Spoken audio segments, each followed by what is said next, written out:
Welcome po sa ating channel, Beck and Toink. Ito isang bagong video mga boss.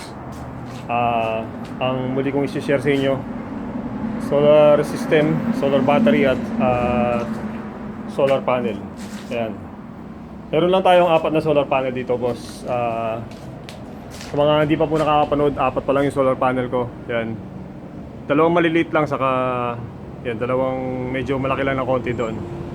Yan, nabili ko lang yan 1-2, 1-2, tapos 1-2, 1-2 kada isa. Ngayon sa Shopee at Lazada, umabot na lang po ng ano yan, 1,080. Yan yung dalawa na medyo maliit. Yan. Ang DC output po niyan ay 20, 21 hanggang 22 volts. Yung 4 na yan. Yan. Kada isa. Ayan po yung nilalabas niya na voltahe. Yan, medyo maganda-ganda na rin po yung araw. Kanina makulimlim yung sinyot natin yung isang video nung nag-testing tayo ng inverter. And medyo medyo okay na yung araw. Oras 9 AM ng umaga. Ngayon sa video po natin ito, paanda rin natin yung grinder saka barena. Subukan muna natin sa 32 pieces muna. Ito 32 pieces po na LiPo4 battery. Subukan natin kung under yung grinder sa kabarena. Tapos nakasaksak yung router. Yan, may nakasaksak tayong router. Tapos try natin kung mag-overload yung inverter natin. Pero bago po yan, ito bali yung ginawa po pala natin dito. Yung set A natin naka-load siya sa bahay na rin. Yan, sa mga appliances. Set A po ng battery natin, 32 pieces yung set A. Tapos 32 pieces nakapatay. Charging muna. Ito yun. Charging muna siya. Yan, yung 32 pieces na set B natin, charging siya. Tapos niload ko yung naka-load yung natin, set. Yung isang set, naka-load siya. Ito, naka-on yan. Yan. Hindi po ito charging. Bali, naka-load sa system ng bahay natin. Ito yung nagpupukol ng kuryente. At kasabay niya yung solar panel na nagbibigay ng kuryente rin sa loob ng bahay. Ngayon, umaga, 9 AM. Ito po yung diagram natin bago tayo tumakbo dun sa pagte-testing. Try muna natin 32 pieces muna. Si set A muna. Nakapatay pa yung isa. Pag hindi umandar yung grinder at barena, sisindihan natin yung set B. Ito mga boss, para lang maintindihan nyo lalo yung usapan natin. Ito yung diagram ko. Yan, kung gusto nyong pag-aralan yan, ayan po yung diagram natin. Yan. Pwede nyong i-post yung video habang pinapanood nyo. Yan, para masundan nyo lang yung diagram natin. Yan, pwede nyo pong i-post yan para at least ano nyo po. Kasi kung gumagalaw yan, kumisan yan. Ito po, meron akong 4 na solar panel mga boss. Yan, lalapit ko ng konti. Positive yung nasa kaliwa, positive. Tapos tinap ko po lahat ng positive. Yan, magkakatap silang lahat yung positive ng ating solar panel. Tapos ito na yung positive po natin. Ayan, dulo, positive. Tapos tumakbo siya doon sa negative ng diode. Yan. Yan, tumakbo yung positive po natin at negative ng diode, pinagsama natin. Sa series connection po, pag ganyan po yung connection, positive at negative, tama yan. Yung kabilang dulo niya, maglalabas siya ng positive na kuryente. Kaya positive pa rin yung lalabas na kuryente doon sa ating mga solar panel. Yan. Bali meron tayong 6 na diode. Yan, nakikita nyo po dyan na 6 na diode. Pagkatapos po nung 6 na diode, ayun na po yung papunta doon sa loob ng bahay natin o sa mga appliances natin. Yan, ayun na po yung tatakbo sa loob ng bahay natin o appliances natin. Tapos, kung mapapansin nyo sa positive din, naglagay tayo ng switch.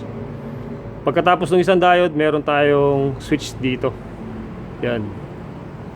Ang purpose po niyan, bali sa gabi at umaga na rin. Kung pag pinindot nyo po itong switch na to, magbabypass itong mawawalang bisa po itong 5 diode na to. Bali ito na lang yung natitira from solar panel. Didiretso na po dito yan, yung linya natin. Kakat na itong 5 na to. Cut na yan, wala na yan. Mawawala na po yan pag nag-switch tayo dito. Ibig sabihin, tataas po yung kuryente. Kung 21, ayan po yung solar panel ko po pala, naglalabas yan ng 20, 21 to 22 volts. Yan. Yung solar panel ko. Ngayon, ito, magbabawas lang siya ng 0.4 kada isang diode. 0.4 lang po yung babawas niyan. Yan, kung 0.4 yan, bali bababa lang po ng, kung nakaload tayo ng 20 volts o 21, babawasan nyo lang po ng 0.4 yan. Ayun na yung tatakbo na kuryente dito sa loob ng bahay natin na positive. Ayan, kung halimbawa lang sabihin na nating 20.6 o 19.6 volts na yung positive natin dito tatakbo. Yan, kung meron ka nakasasak na inverter, ayun yung kuryente mo na dito sa positive. Yan. Ngayon, ito po, ayan po yung positive natin. Tapos ito naman yung negative natin. Yan, pinagsama-sama pa rin yung negative. Yung pong tawag dyan ay parallel connection naman. Pinagsama-sama yung mga positive. Tapos dito naman sa ilalim, pinagsama-sama yung mga negative. Yan, negative po lahat yan nasa ilalim. Ito yung negative natin. Yan, kung mapapansin nyo, negative, negative, negative, negative. Tapos yun, pababa, no connection. Tapos pababa, tapos yun, no connection, no connection, no connection. Pababa, ayan yung linya natin. Ayan yung tatakbo sa loob ng bahay natin. Yung negative natin, ayan yan. Yan, ganyan lang po kadali. Nag-tap lang siya dun sa panel. Yan, takbo na dun sa bahay. Ngayon, ito naman yung sa battery natin mga boss. Yan, battery. Battery tayo. Yan, lapit ko ng konti. Ayan yung negative natin nung solar panel. Ayan, negative. Nag-tap ako dito sa diode. Ayan, may diode tayo. Negative. Tapos sinama ko dun sa positive ng diode. Ayan. Papansin nyo, ito positive din to.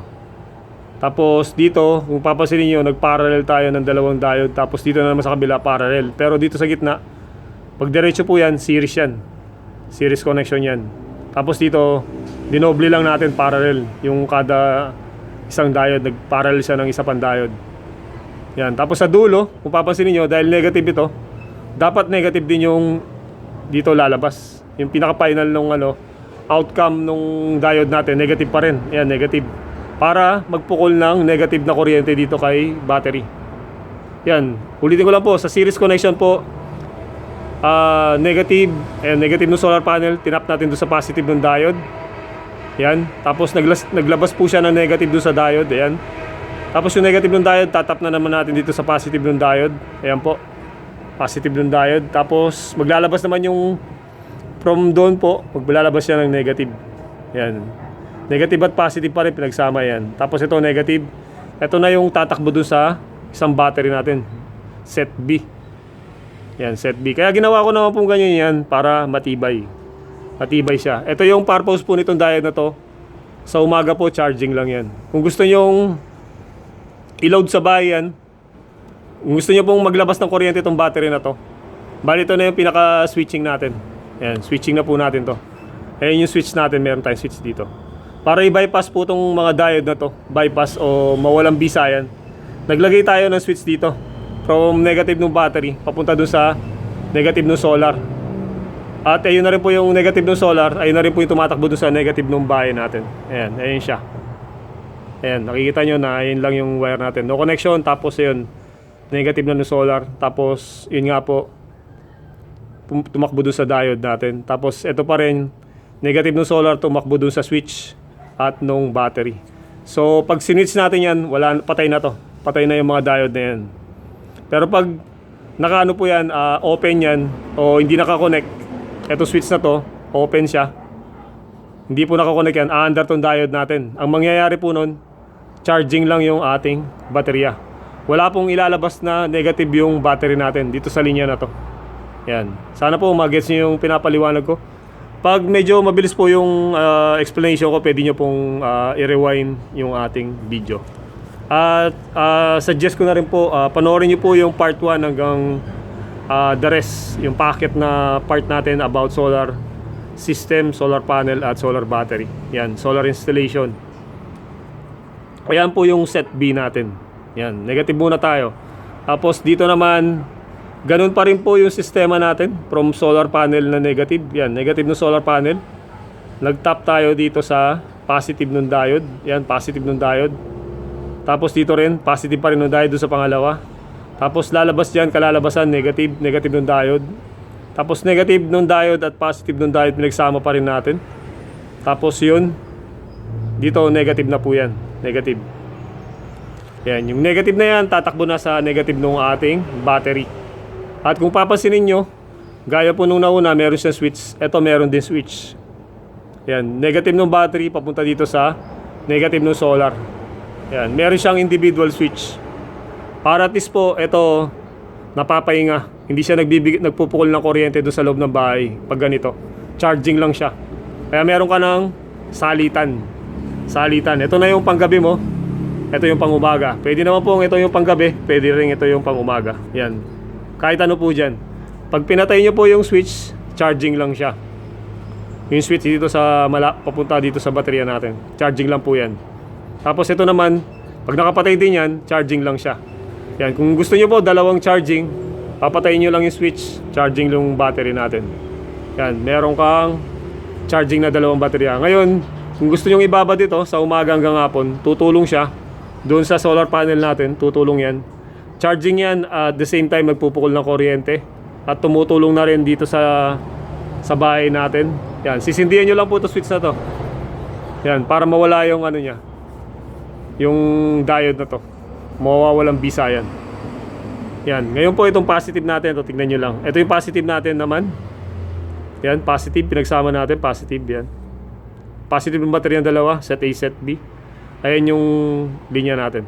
Yan, tumakbo lang siya dito sa after nung isang diode. Ayan, ayan po siya. Ngayon, makikita nyo po yung switch na yan. Pag pinindot po natin to, in-on natin yan, on. Dadalo yung kuryente dito. Papasok dun sa loob ng bahay natin. At papansinin nyo, dahil ito, mayroong switch.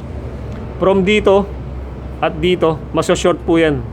Mawawalang bisa itong diode na to, itong 5. Ayan. Kaya tataas yung kuryente na papasok dito sa loob ng bahay natin.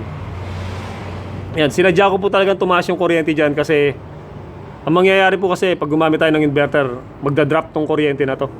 Kung naglalabas pa po yan ng 19.6 volts kasi ito na lang natitira, isang diode na lang natitira na nagre-regulate ng kuryente. Pag in-on natin tong switch na to, ayan.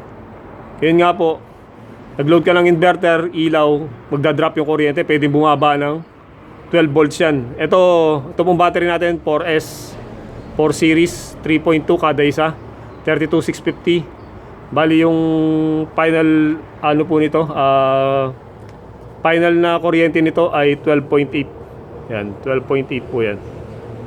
Yan, 12.8 volts. Yan po. Ito yung bagong diagram natin. Pero tutusin, same lang po nung mga naunang binigay ko na diagram. Ang nangyari po dito, nagkaroon na tayo ng set A at set B na battery. Kaya, ito na yung bago natin na dinagdagan lang natin ito ng diode para mas matibay. 10 ampere po, 10 ampere naging 20 ampere. At ito 10 ampere, 10 ampere naging 20 ampere. Tapos naka-series pa sila. Yan, naka-series. Bari 20 ampere na yan. Tapos, ang nangyari pa dito, pag dalawa pong naka-parallel na ganyan, parallel yan yung dalawa, 0.6 na yung i-re-regulate na kuryente. Tapos ito 0.6 na naman. Tapos separado naman po itong dalawa dito sa ilalim para dito sa isang set pa na baterya. Yan. Yan po, bali puputulin ko na yung video natin. Kung may comment kayo, comment lang kayo. Kung may katanungan kayo, sasagutin natin mga boss. Yan, para kung naguguluhan kayo, alam ko naman po kung minsan mahirap intindihin yung ganito pa, lalo na pag hindi electronics yung nanonood. Pero ina-actual naman po natin yan. Doon sa mga video ko na nauna, ina-actual natin para at least makita nyo. Yan, nagbuo tayo ng isang set na baterya, 32,650. Panoorin nyo lang po yung mga mag-ano lang po kayo, backwatch lang doon sa mga backlog. Yan, panoorin nyo lang po yung mga naunang video natin. Kompleto yan. Ngayon, sana po subscribe at like na rin dito sa channel to, Beck and Toink. Yan po. Ito po, na-testing naman to bago ko nilatag o pinalabas sa YouTube. Wala na pong palpakan to. Yan. Ilang buwan na to, matagal na. At isa pa, meron na po akong sinetup na to, ganitong ganito, sa isang bahay pa. Yung sa kapatid ko, nag-set kami. Yung pagkakaiba lang, sa kanya 3 lang yung solar panel niya. Yan. Tapos, marami na siya nagagamit na bumbilya. Yan, sa gabi. Ito, baga sa ano, tinataas na natin yung antas o nag-adjust na tayo ng level ng konti kasi dalawa na yung baterya natin. 32 pieces tapos 32 pieces. Meron tayong 64 pieces na battery. Meron tayong panggabi, meron tayong pang umaga. Pero target natin sana meron tayong mga 100 plus kada set. Set A, tapos set B, yan. Kung 64 yun, di 128. Yan, 128 per set sana. Kung abutin natin yung pag may budget tayo. Yan, 128 per set na battery. Na 32,650 pa rin. Try natin bumili ng inverter na mas mataas yung ampere. Yan. Watts pala. Sorry. Watts po. Mga 20,000 watts o 30,000 watts, ganyan kung meron. Pero nakita ko naman dun sa iba, meron parang may nakita akong 20,000 watts na inverter. Yan. Meron na akong ginawang video na nag-testing tayo ng inverter.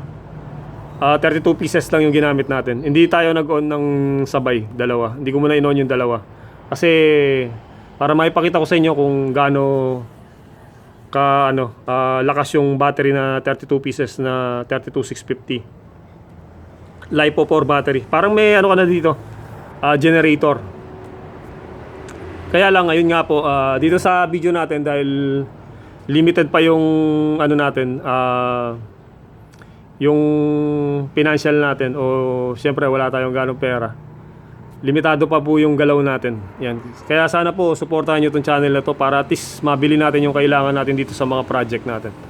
Para tuloy-tuloy naman yung palabas natin. Kasi puro experiment pa to. Yan. Meron nga nagsasabi na magulo daw yung mga wiring natin. Yan. Yun po yung masasabi ko sa inyo. Hindi pa po final to. Kasi nga po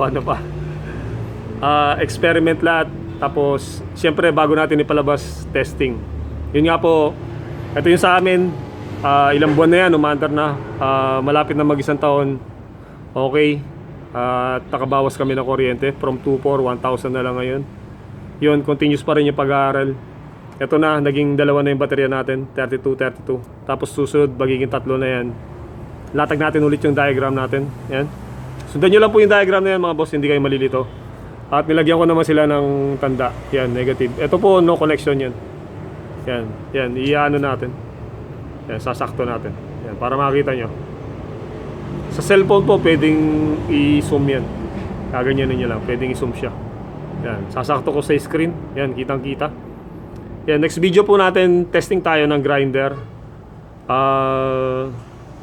Together nung solar panel, nagpupukol ng kuryente. Sabay ito, ng dalawa. Battery at ito. Yan, next video po natin, abangan na lang. Ngayon, pag hindi umandar yung grinder at barena,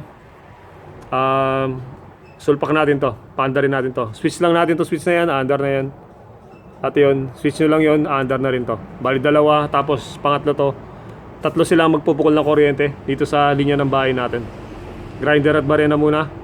Doon sa naunang video ko, nagpaandar tayo ng inverter, tapos charge ng cellphone, tapos ilaw, 6 na ilaw. Ito lang yung ginamit natin. Isang set lang. 32 pieces na battery. Isang set lang, kayang-kaya. Inverter, hindi nag-overload. Yan. Yung overload po sinasabi ko, pag hindi kaya ng mga source natin o yung supply natin, ito yung battery at yung solar panel, sabay yan. Yung pinaka-source natin. Yung magpupul na kuryente doon sa inverter. Pag hindi po kaya yan, yung inverter nyo may overload yan. May 2 ilaw yan, yung green tapos yung red. Pag lumitaw yung red, overload. Overload po, ibig sabihin hindi kaya. Ngayon, sisindi natin yung isa. Pag dadalawa yan, patayin muna yung switch ng inverter. Sindi yan, pag-green yan. Pag hindi na nag-red, kaya. Ganun lang po yung dyan, testing. Yan, next video na po tayo, testing tayo ng barena. Power tools naman yung testing natin kung kakayanin ko at kung ilang power tools yung may load natin. Yan, abangan na lang po, subscribe po at like, at sana po suportahan ng channel na to, Beck and Toink, at marami pong salamat.